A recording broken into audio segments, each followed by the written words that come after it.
back, everybody, for the sawmill upgrade project. As you can see behind me, last time we got the posts set and concreted in and measured just right and squared up. This time we're going to go ahead and see if we can get some braces. I'm planning on putting some cross braces to help with lateral motion of the sawmill. If a log kind of gets away from me, it won't jar things out of whack. And I'm also planning to put some braces up and down the mill also, just to give it some stability. Kind of like a corner fence post has those 45-degree braces going in from the top of one post down to the bottom of another post to give it stability. That's kind of the concept that we're going for here. Also, as you can see behind me, something that I'm really excited about, a viewer contacted me and gave me some massive loblolly pine logs, and they are between 20 and 24 inches a piece, and they're big, and we're gonna get a lot of lumber out of it. We'll do a video on that soon also, but let's go ahead and get started and see what we can get done.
So guys, we've got all of the braces on, and I wanted to stop real quick and just kind of try to explain what I'm trying to do.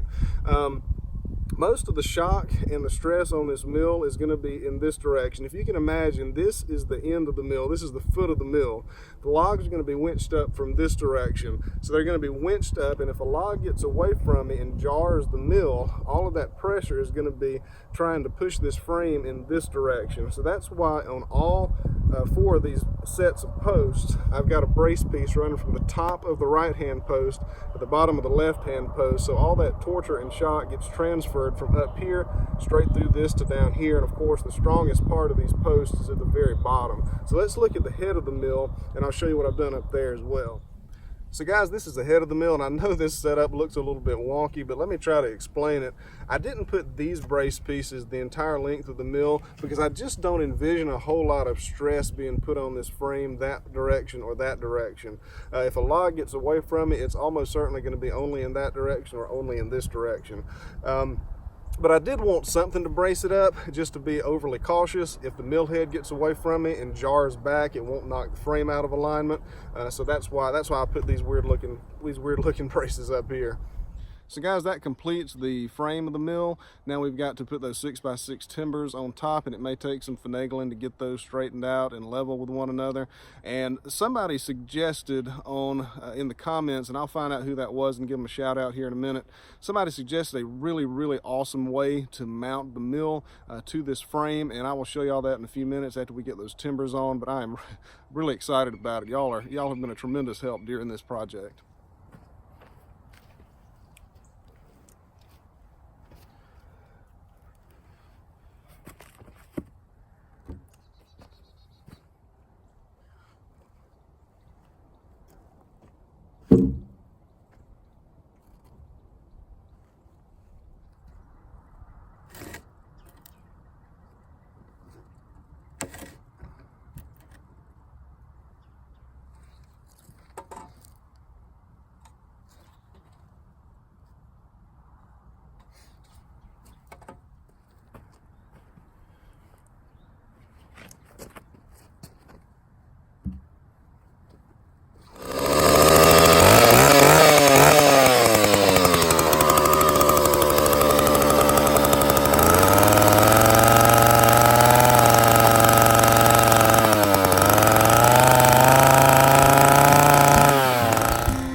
All right guys, so the frame is up, braced up, and leveled out as best as I could get it, and now it's time to get the mill up there.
Guys, I want to apologize for this wind noise. I'm actually using my new phone to film because it does a nicer job than the camera that I was using, and it's kind of windy and I haven't windproofed the camera.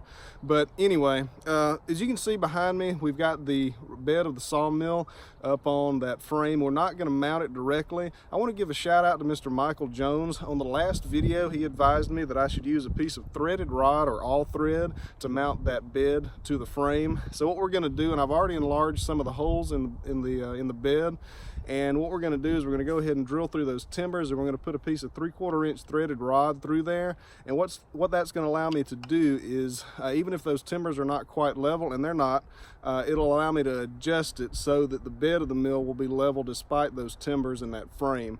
So that will allow me also, if it gets knocked out of sorts by a log or something, it'll allow me to fix it. So that was a big deal, and I really appreciate that help, Mr. Jones. So I went ahead and marked where these holes are supposed to go, so now I can move the bed out of the way and just go ahead and do them all, put the bed back on and mount it.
So guys, this is what it ends up looking like. What I'll be able to do now is this will essentially be the base of the mill with this washer on top of that nut. I'll be able to adjust it with this nut and the nut on the bottom of the timber. And if a lock washer becomes necessary right here, if the vibration is so much that it starts coming apart, I can always add one in the future. But anyway, let's go ahead and get this bed back on these, and let's hope that it lines up properly.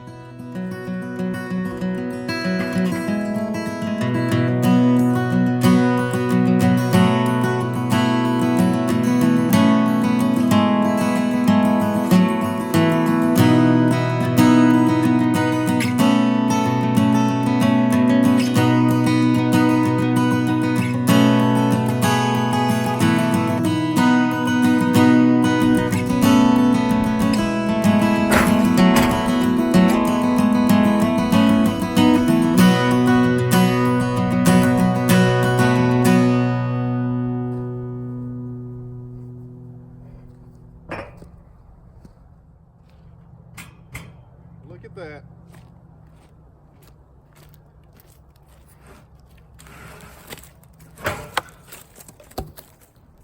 So this one here on the very end is really the only one that's not quite right, but that's not a big deal. I'm going to take the drill and drill that out some, and I think it'll be fine.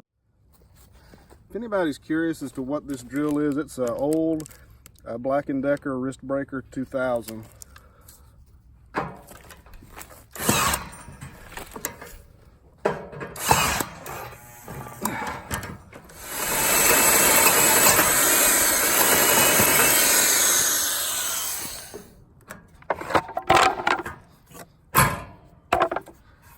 There we go. So I am extremely pleased at how that turned out. I'm going to be able to adjust that thing exactly how I want it. It looks great, and it's nice. Thank you to was it Michael Jones? Thank you to Mr. Jones for that suggestion. Let's go ahead and get the mill head up there. The bed is not mounted yet. It's not bolted down, but it's not going to go anywhere, and I'll be able to adjust it with the mill head up there. It's not that big of a deal, but for this video, I want to go ahead and get that thing up there, and I'm running out of daylight.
Guys, I've got quite a bit of adjusting to do, but I am really happy at the way that that turned out.